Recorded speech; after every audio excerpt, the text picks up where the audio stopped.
In 1984, 19-year-old Timothy Moldar was living at home with his parents in Daytona Beach, Florida, while going to school for aeronautical mathematics. On January 24th, Timothy gets up and begins his day just like every other day of the work week by going upstairs, having a bite to eat, and then taking his younger brother Frank to school. Once he dropped Frank off, he drove across town to his university where he had class, but as soon as he parked, he realized he had forgotten his bike, and that was something he brought with him everywhere.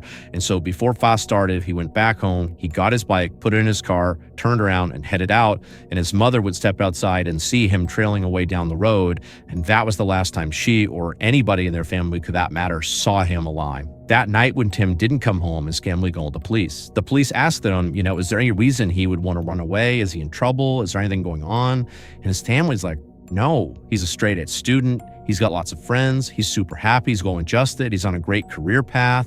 There's nothing in his life to indicate that he would want to run away or that he's in trouble. I know he doesn't drink or do drugs. There's really nothing. So the police begin their investigation, and they start by looking at the family's credit card bills because they knew Tim had a credit card that was connected to the family account. And they found there had been a charge placed the same day he had gone missing in a gas station about 150 miles away. And so the police go out to this gas station and they find someone that had been there when Tim was there. And he was able to describe exactly what he looked like, what his car looked like. And the police asked him, was Tim alone? And the witness says, yeah, he was alone. He was acting totally normal.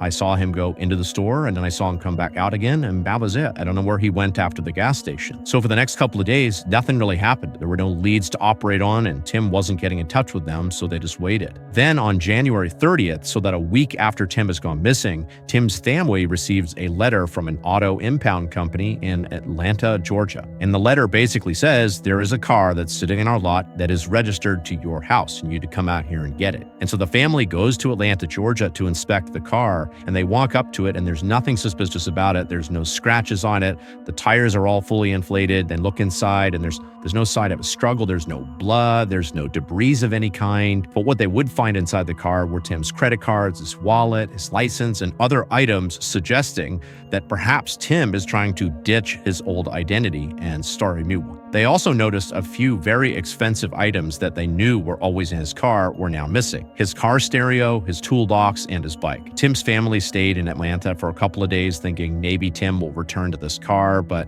after a couple of days, it was clear that they weren't doing any good sitting there, and so they went back to Florida. When they got back, they looked inside of Tim's room a little bit more closely, and they discovered that none of his clothes had been taken. There was no suitcase taken.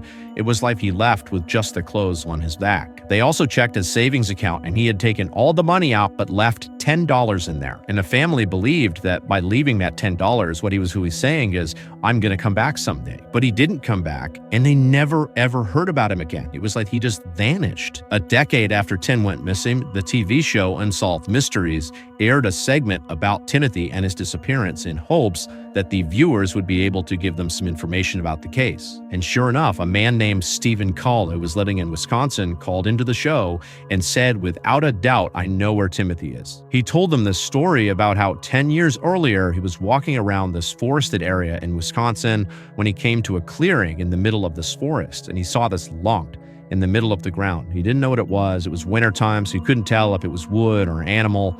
And he walked up to it and he looked down and he realized it was this huge block of ice. And when he brushed the snow off the top, he couldn't believe what he was seeing. Inside of this huge block of ice is the dead body of a young man. Cull would immediately call the police, who'd show up. It would get the body out of the ice, but there was no identifying information on him, and it was very badly decomposed at this point, and so they had no way to identify him, and so he was buried and he was unclaimed. But from the second Steve saw that dead body in the ice, that image was seared into his mind. And so when the TV show Unsolved Mysteries put a picture of Tim up on the screen saying, if you've seen this guy, let us know, Steven's like, oh my gosh, I recognize those clothes. That's the guy who was dead in the ice block. And so the police go to Wisconsin and dig up the body that was inside of the ice. They do a DNA test, and sure enough, it's Tim Molnar. Even though Tim's body was almost completely skeletonized at this point, the coroner said there's no sign of trauma to this body.